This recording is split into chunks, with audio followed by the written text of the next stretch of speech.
Good morning, good morning, good morning. Today we have a special guest with us. Her name is Naomi. I met her while networking, and you guys are going to love her. She is a clinical hypnotherapist and coach.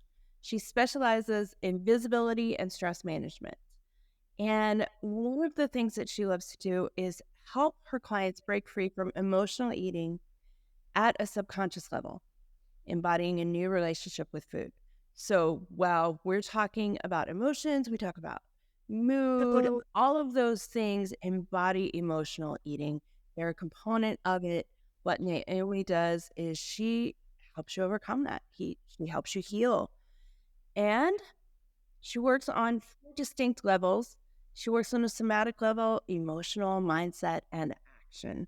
And y'all know I love taking action. So, like we talk about, when we're not talking about habits, we talk about strategies. Naomi is very similar. She's not looking at trying to have you form a habit. What she wants you to do is to enact sustainable change so that you no longer have to come back to this place. So, one of the joys of having Naomi here today is she's a part of our virtual retreat coming up.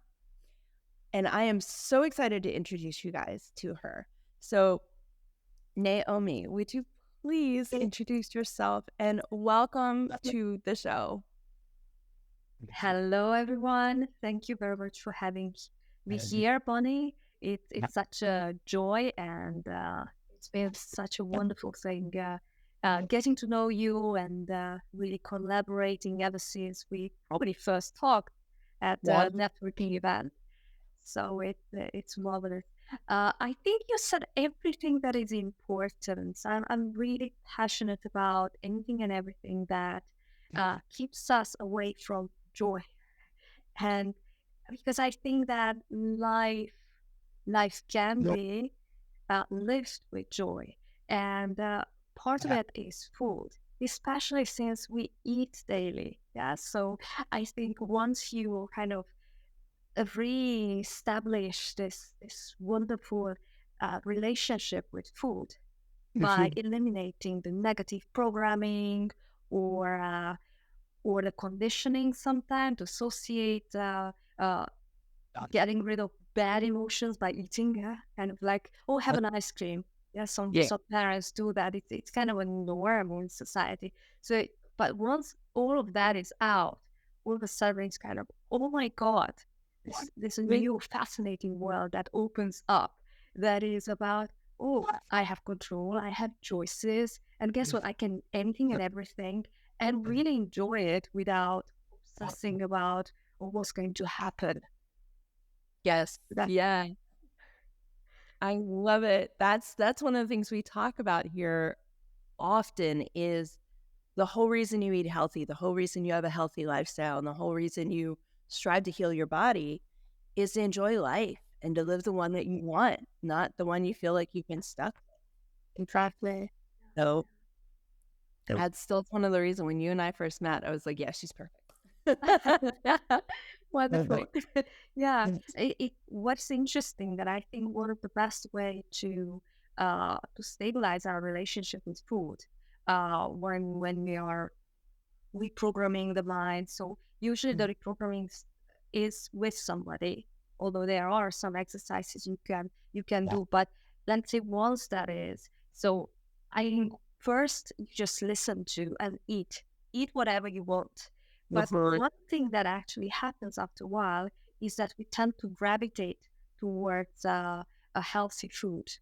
Now, if you work with somebody like you, Bonnie, then you can start from the beginning or actually establishing a new relationship with food.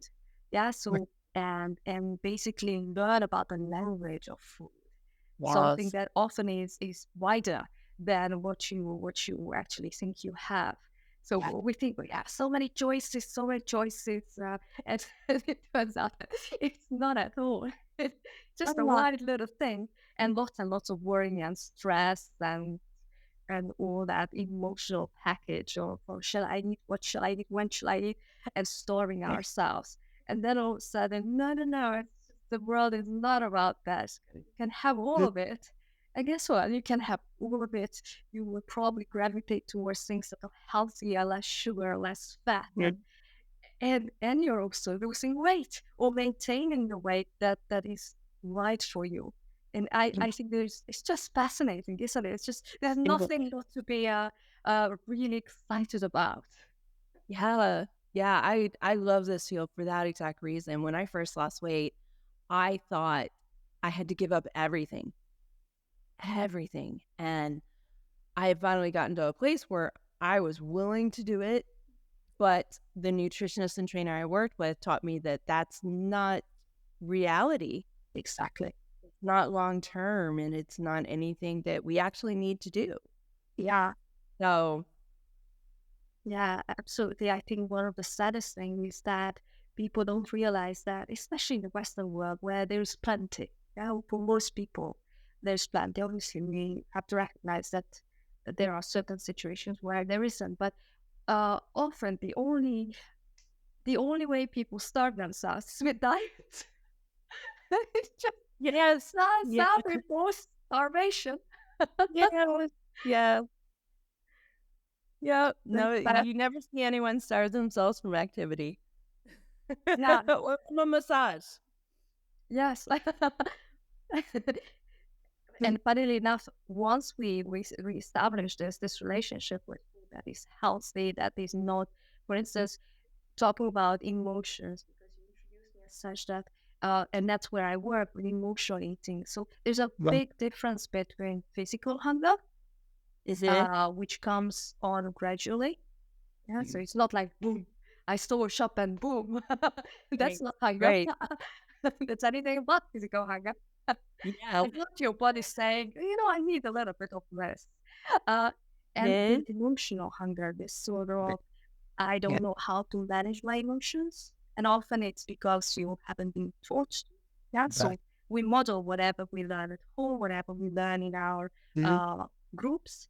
And if there was no way to learn how to manage things, or it Right. was a dysfunctional relationship, then we'll care. That's going to be the normal. That's going to be part of our identity and our Mm. self-image.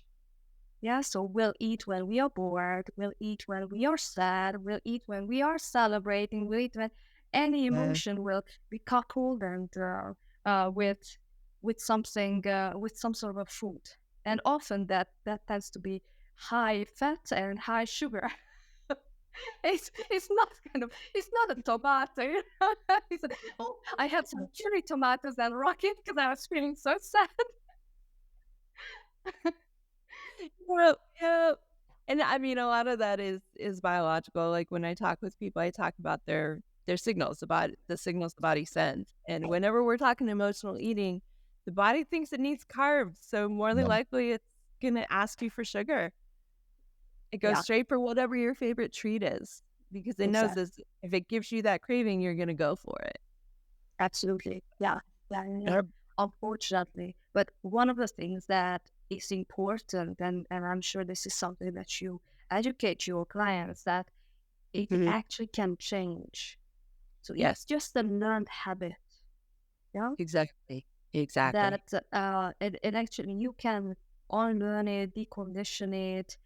It doesn't, and also one doesn't have to eliminate. So I think this sort of not eating anything of a certain kind is not necessarily so a good thing.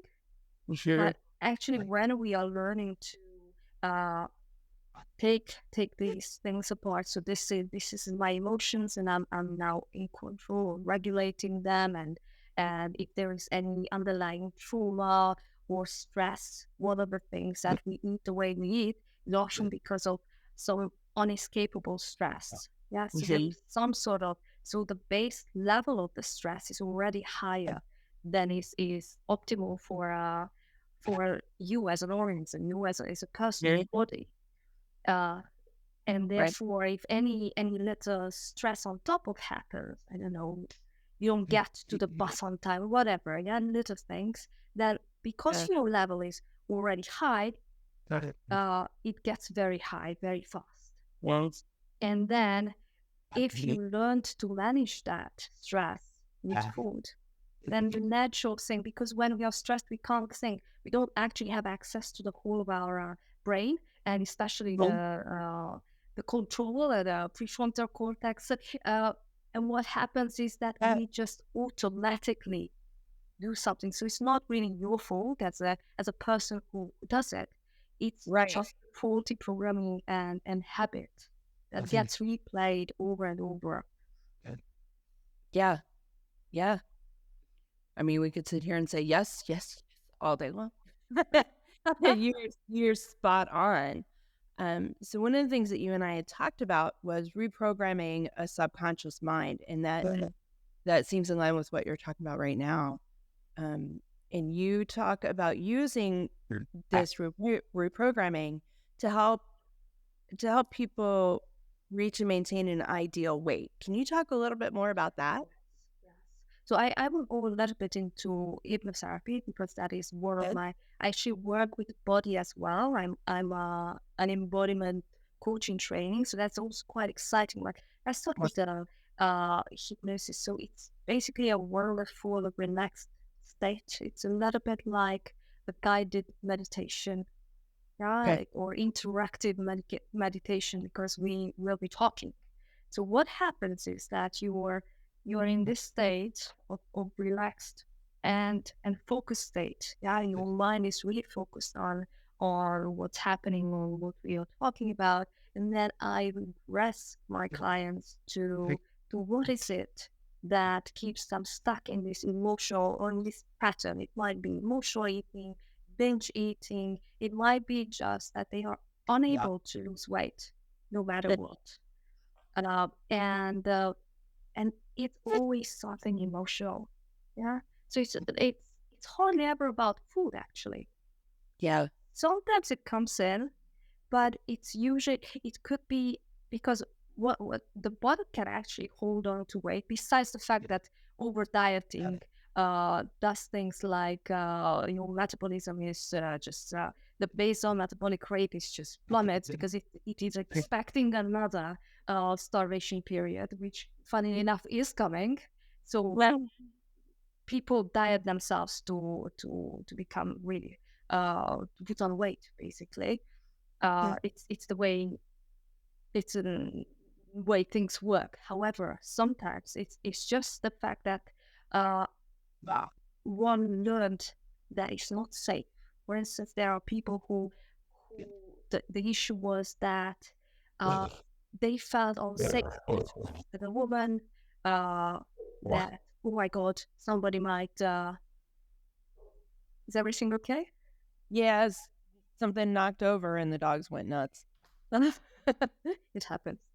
Yeah. Yeah. So, what I was saying is that there are many, many things at the background. Sometimes it's that they didn't feel safe. They felt that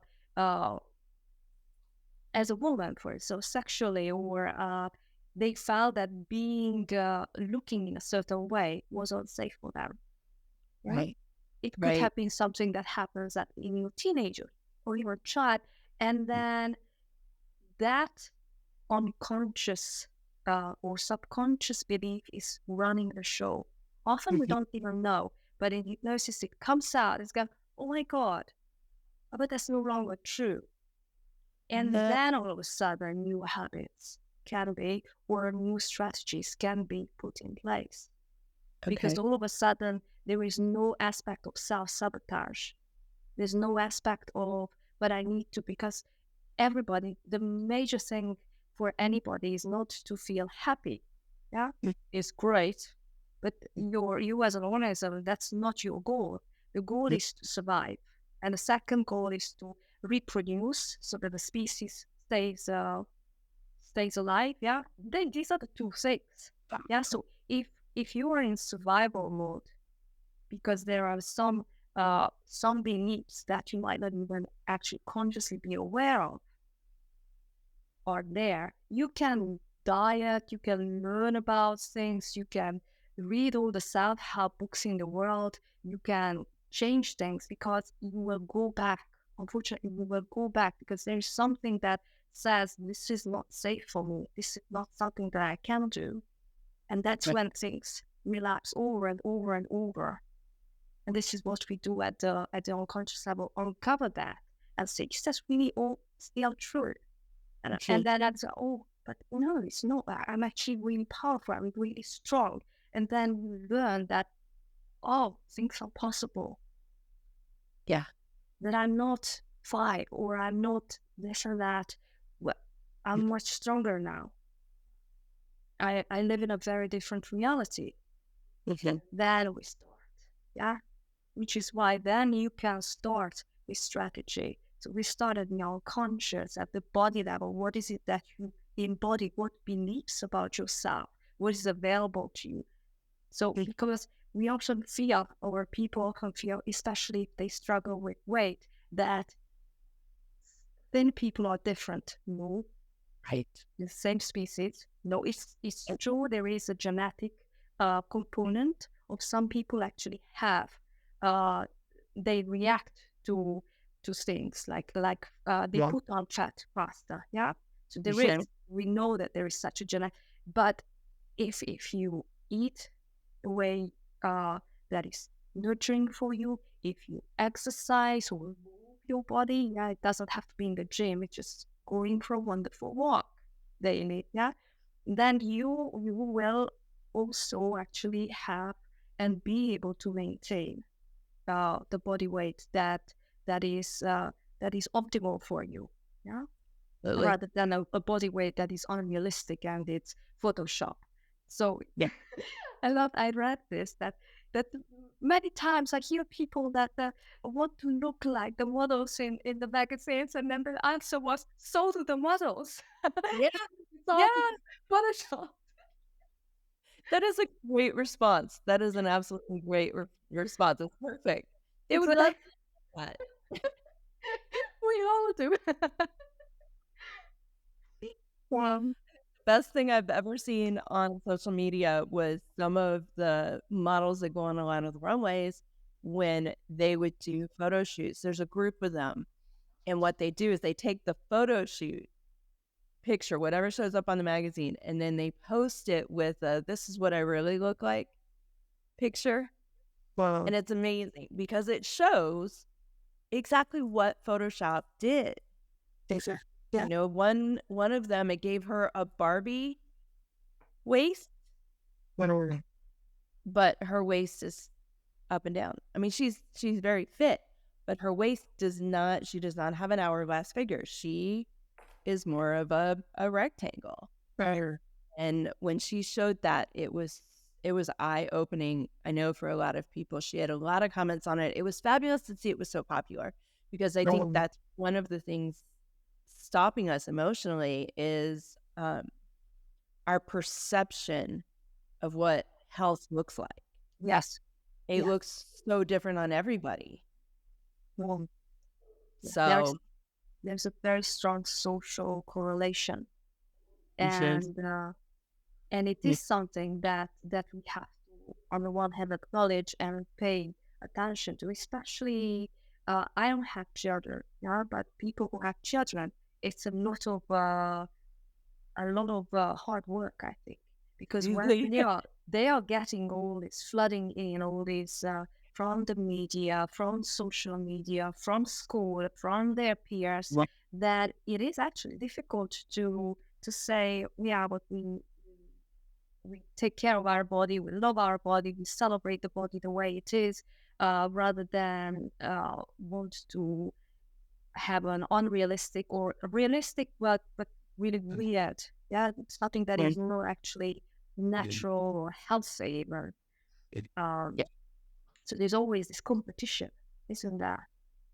Yeah, there is. Mine are in daycare, as you know, and when they have, I think there's 5 different songs that they sing, all about loving your body, being unique, and they're new. They're not songs that have been around for a long time, like a lot of the lullabies and, you know, the ABC songs and the counting songs. And there's some controversy around some of them, but for the most part, it's love you, love everybody else. Don't try to change for anybody else, and don't ask anybody to change. You are you. Yeah. You know? Yeah. And it's fabulous to see that there's some way of teaching from, there'll be 3 this month. So there's some way of teaching them at such a young age, because if we can get to them before they see all the models and the stigmas, then maybe there's a chance of having them look at those and not see, or not feel a craving, and feel as though there's something wrong with them when there's Yeah, absolutely nothing. absolutely. Yeah. I think so. Yeah. But this is the one of the issue that that always comes out with my clients, that there are there's a level of self-loathing, self-critical. Yeah, so in our body image, it's just one thing that it comes out in the way we think about our intelligence, the way we think about what we have or don't have. So our sexuality, yeah. Yes. So it actually impacts everything, how your relationship with yourself. And by the way, the body is not a brain taxi. It's not a vehicle to carry the consciousness around, or your mind or whatever. It's you. That's, for instance, one of the core of embodiment. That this is you. This is you. This is an integral part of. So if somebody wakes up in the morning and says, "Oh, I'm ugly and I'm fat and look at my guys," and they have a bad day, I wonder why. Yeah, Yeah. Yeah. Yeah. because Yeah. it's insulting the self. It's Right. insulting who you are, right? Right. And you think. Yeah. Absolutely. So on that note, you had sent me a statement, and I made me chuckle, but I love it. You'd said emotional eating versus physical hunger. What's eating you up inside?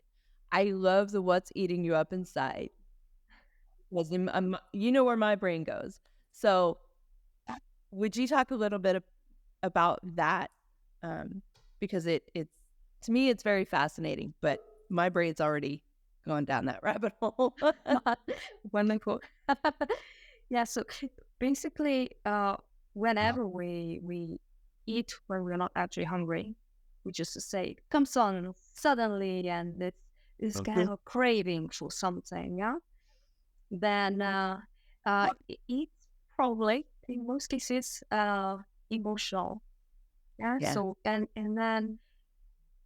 if you, instead of opening the fridge or whatever, going into the shop, if you stop for a moment and think about what was the thought, what was the sensation, what was the feeling, what was that led there, then you get a chance on the one hand to build awareness, yeah, what's actually happening, what's running the show here, uh, instead of being just a victim of whatever is happening, yeah.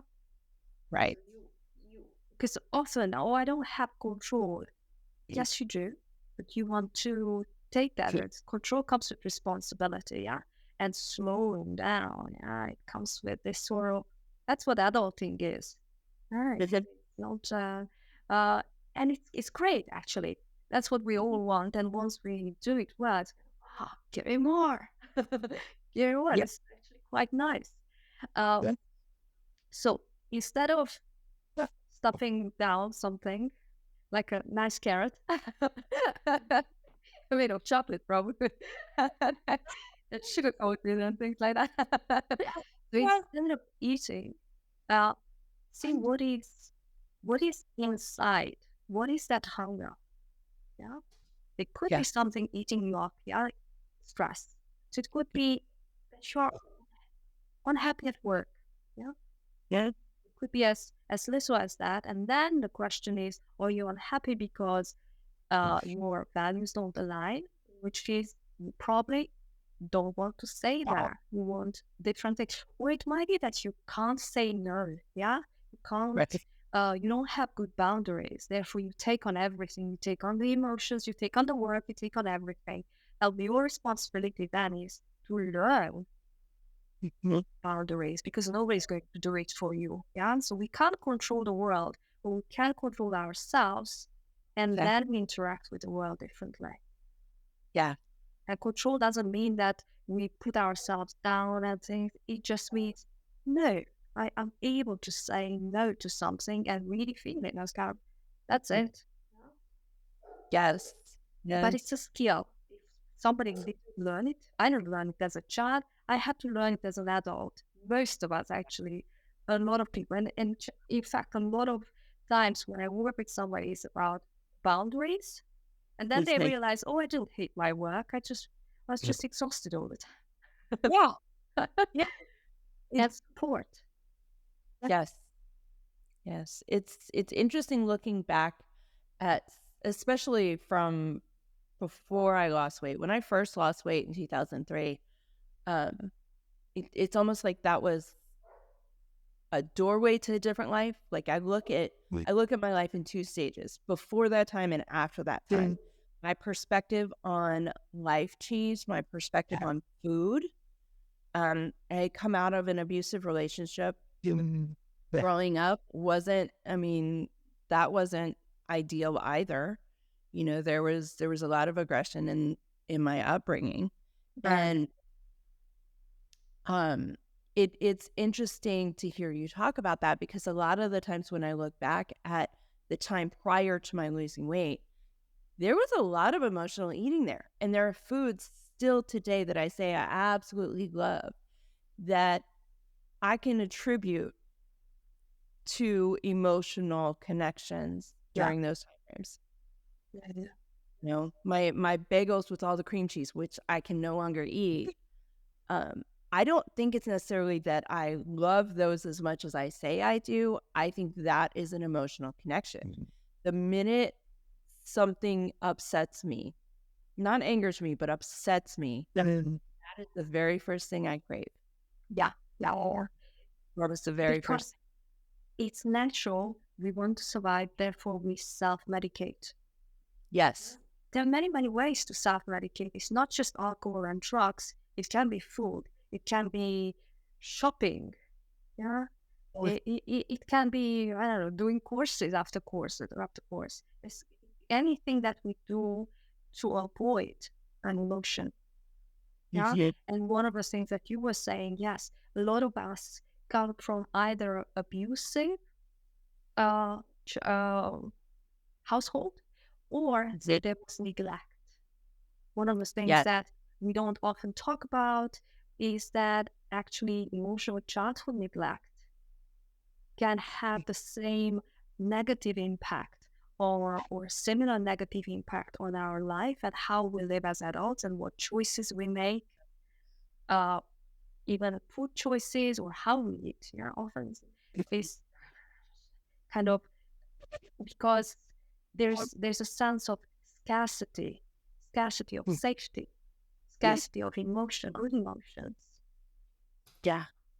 Yeah. And all this is part of the this whole way of retraining how we relate uh with the emotions. And it's at the beginning. Because if we don't do this, we don't heal these traumas, then what can happen is that it puts back, it comes back, and we will again self-medicate. We will again uh, eat those things because we need that. So Yeah. it's a necessity to feel that we can go on with life. Correct. And that's really often this is where people say, why don't I have the willpower? Willpower takes a lot of cognitive effort, first and foremost. So it does take a lot of uh, mental power, and it's not reliable. Yeah. Exactly. So in short things, yes, we need it. We need it in our life every day. But we cannot rely on that as a strategy. We cannot rely on that as the way of living when it comes to routines that you do every day, such as eating. It's not Yeah. like, well, I'll eat when I feel like. No, eat every day. Yeah. Uh, so Yeah. that's a very different thing to something that you only need to do twice a year. Right. Right. I'm so glad you brought up willpower. It's something that pops up in a lot of my discussions. And I hear I just don't have the willpower to eat healthy all the time. And a Well, lot of people realize that it's not about willpower. yeah, It's about retraining your brain. You've taught your brain that this is normal, that this is what is available. And if you just teach your brain and show your brain and your conscious and subconscious that there is another way, everything starts to work in synchronicity again. yeah, You know, you're now in partnership with your body, your brain, your mind, body, and spirit. You're that triad again absolutely. versus fighting with yourself, which is Yeah, all you're. what you're doing when you're fighting with yourself, you are actually rejecting yourself, you're abandoning yourself. And Totally. often that is something that might have happened to you as a child. Mhm. And then now you're replaying the same thing. It's Yeah. different because it's different context. It might be with food rather than whatever, but essentially the same thing. Mhm. Yeah. What's that context? So you talk about, you had mentioned, what is it? Bringing pleasure back into your life. No. And by bringing pleasure back into your life, you can change your relationship with food. And it sounds like we're going down that pathway in our talk. So can you expand just a little bit more about that? Because I know hearing you talk since we met, that is definitely a topic that intrigues me when you talk. Um, so one of the problems uh, that pops up a lot with my clients is that uh, if they are not perfect, perfection doesn't exist, and in this case might be weight, and in other cases it might be their intelligence and confidence or whatever. Then they feel guilty Yeah. for bringing pleasure in, but even sometimes even guilty for doing exercise. So they won't do the exercise even though they enjoy it or would be good for them because that's they don't have the time. They don't have so basically when there is this uh, unconscious belief or sometimes conscious that we are not good enough, we are a bad person, we are unlovable.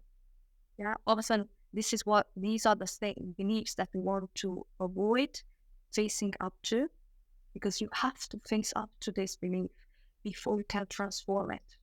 You have to be aware that it's there and accept that it's there before you transform it. Yeah. Right. So often that's what we are uh, leaving behind when we're eating, and we think that gives a little bit of temporary pleasure or a little bit of temporary relief. Yeah, let's call it relief because that's what it is. Like when you feel miserable, a little bit of a high feels like, but in fact, it's just relief. Yeah. Joy, on the other hand, is when you don't feel guilty, you don't feel uh, bad about it a few minutes later or next day or whenever. It's just being yourself. It's just Yes. this sort of feeling of yeah, it's I can, and it's great. There's the feeling that I can make mistakes, and it's great. Yes. It's a feeling of ease. I think pleasure is a feeling of ease. Feeling of, when you're sitting on a beach and the sun is on your skin. Yeah, that sort of feeling. And of course, then you can make it even bigger. Then you bring it into your sexual life. Then it adds a different dynamic to it. Yeah, then you go into another. Like at work, it might be kind of the drive for achieving something. So pleasure in different aspects of your life will be somewhat shaped by that Sure. environment. But at the core is this real solid knowing that you are not, Yeah. that you are enough, your personhood is enough. This Yeah. the ease of if I were to show it as a sound, it's like, ah, Yes. A you know, lot of people don't realize that that relief is just you being you. Yeah. They don't know what that feels like. Yes. Or if they do, it's so small, it's like so sparse in their life. And by the Yeah. way, we notice what we focus on. And one thing that I notice is that people who feel that they are intrinsically bad, that they are not good enough, they are unlovable, that something is wrong with them, they don't really notice when somebody compliments them. It's not Really. just that they immediately say something negative about them. That's part of the image as well. It somehow doesn't register, Mhm. as if they didn't hear it. Right. It's a little bit Right. like that experiment with the gorilla in the middle. So it's kind of you. There are some people standing around and they are passing a ball, and you have to count how many times they pass the ball. So you count it, and then at the it's kind of you feel so proud. Yes, I know exactly how many times it went wrong. And then they say, "So did you see the gorilla in the middle?" I said, "What gorilla?" Yeah. Yeah. Watch it, and there's a gorilla coming in. Well, somebody wearing the gorillas coming in very, very slowly, stopping, sliding, and waving at you, and then walking out just as slowly, like a cat. That Well, the ease of eye old. I said, it's impossible that I haven't seen it. Exactly that. Some it's, yeah. people don't hear it, don't see it. It's there in their face all the time, but they just can't. They just filter it out. Yeah. Yeah. I was actually shown that video maybe about a year and a half ago and was asked the same thing. And I was like, oh, I know this video. I've heard of this video. I didn't see the gorilla. I did Exactly. not see the gorilla. And it blew my mind when we got to the end. I was like, wait, where'd the gorilla go? And Exactly. hey, he's there, but your brain doesn't see it. Exactly. Yeah, because you are focusing, and this is one of the things that we are naturally wired to focus on the negative. Why? Because we need to survive. Yeah, so we need to learn. But on top of this, if somebody has the beliefs about themselves that having joy in life is unavailable to them, that people who experience joy in life and they feel good about their bodies or and how they eat and what they eat, they are different somehow, then Mhm. you will inadvertently reproduce, you will create your reality in such a way that uh, it is in line with what you believe about yourself. And Yes. sometimes it's just that they don't hear it. It might actually be that their partner is complimenting them day after day. They just don't hear it. And they Right. actually believe my partner is never complimenting me. And Yep. it's happening all the time. But just, the gorilla in the middle, they are actually focusing on something else, on their own uh, modeling inside, and they won't Right. hear it. They shut it out, they filter it out. And this Yeah. is what happens once we reprogram the mind. Once we see what are those things that are running the show, that are behind the way your relationship with food, your relationship with your body, then all of a sudden, as if the reality were different, yeah, as if the Mhm. color, it's like the people, I don't actually know the name, but people who can't see color, and then all of a sudden they get this new glasses. There are some glasses that all of a sudden they can see color, and some of them are kind of in their 60s or something, and they start crying. Oh my God, you live in a very different world. That's what happens when you bring pleasure back. Yeah. Yeah. It's just different reality. It is. It is. And it's phenomenal to watch someone go through that transition because it's not necessarily that it happens overnight, but their realization happens in this moment where all of a sudden, 2 minutes before, their reality was completely different. Yeah. And now, like you're saying, their eyes are open and there's no going back. Yeah. There is no going back. And that I love seeing that happen with people. I know how it feels how it felt for me. So to see others experience it and to have the blessing of being a part of that, or at least being a witness to that journey, it's probably the best thing about this field Yeah. and what we do. Yeah. Yeah. Um, Absolutely. spe- My life also changed the way I relate to things because I've Abs- changed the way I talk to myself yes, and the sir. way I eat as well. Yeah. And as you said, yes, it takes practice. It also takes knowledge. If you already knew two, three choices, then it's so helpful to work with somebody who can actually help you then to to better understand your body, better Yeah. understand your needs. So, for instance, this is one of the things that I hate about diets. Yes. Nobody knows your body better than how could anybody else know? So, kind of we it's taking away your free will and feeling that you're capable. If somebody says you can only this, yeah, and this is what they do when they work with somebody. Let's rediscover your body. Let's see what it means, and let's become a gourmet. And you don't become a gourmet by somebody telling you what to do because you will rebel. We all know that. That's why diet after diet, then after a while, the person rebels because the body said, on, and that's not it. That's not it. I know better. Exactly. Exactly. It's funny. The brain loves to trick us and lie to us, but the minute we try and reverse that process, it will start shaking its head and going, no, no, no, no, no. This is not in connection and alignment. We need this. We're gonna nix this right now. Yeah. That's very interesting. So now you are going to talk at our virtual retreat. You are our first speaker for the morning, Wow. and I know it's so exciting. I get to do a welcome and I get to introduce you right away, and I love it because I think starting with your message, associating with emotional well-being and health, and how to use that to improve ourselves, I think it's a fabulous. It's a great way to start the day. Yeah. Those reminders.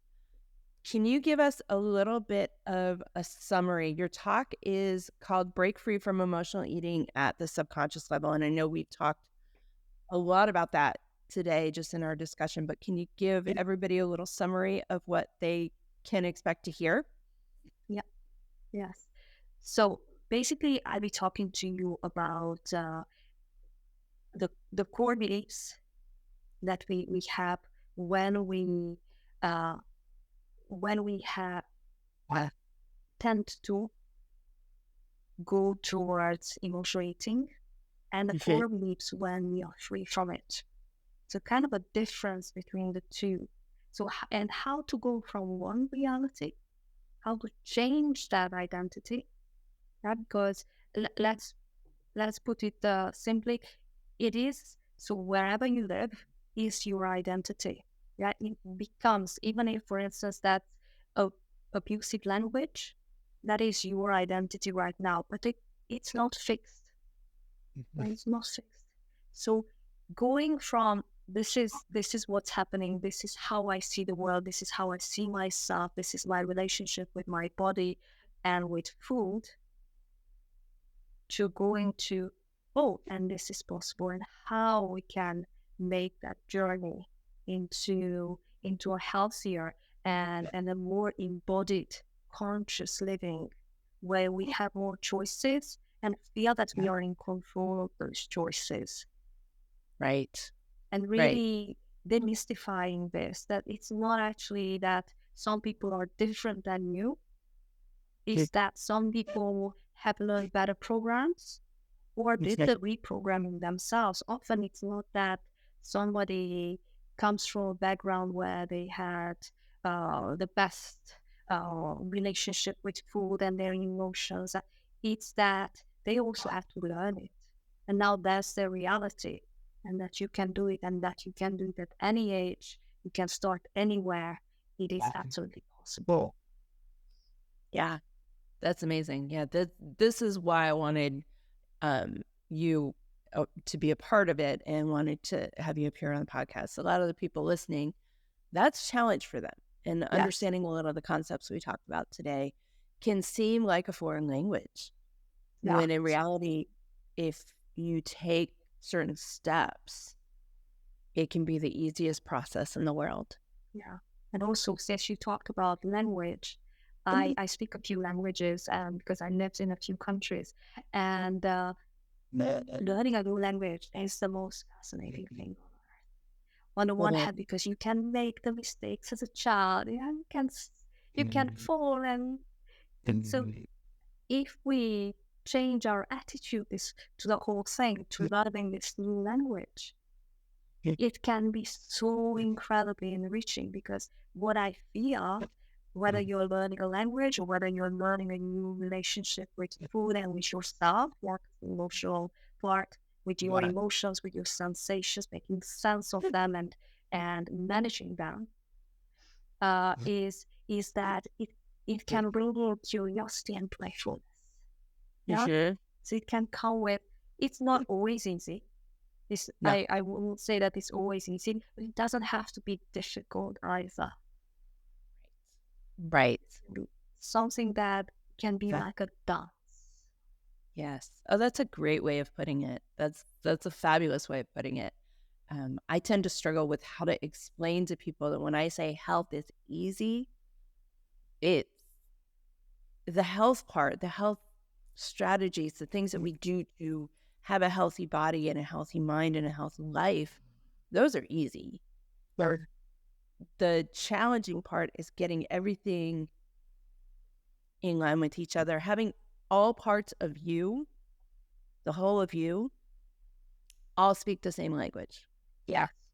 So dancing, that's a great way of doing it, because when you're learning to dance, you're learning the steps.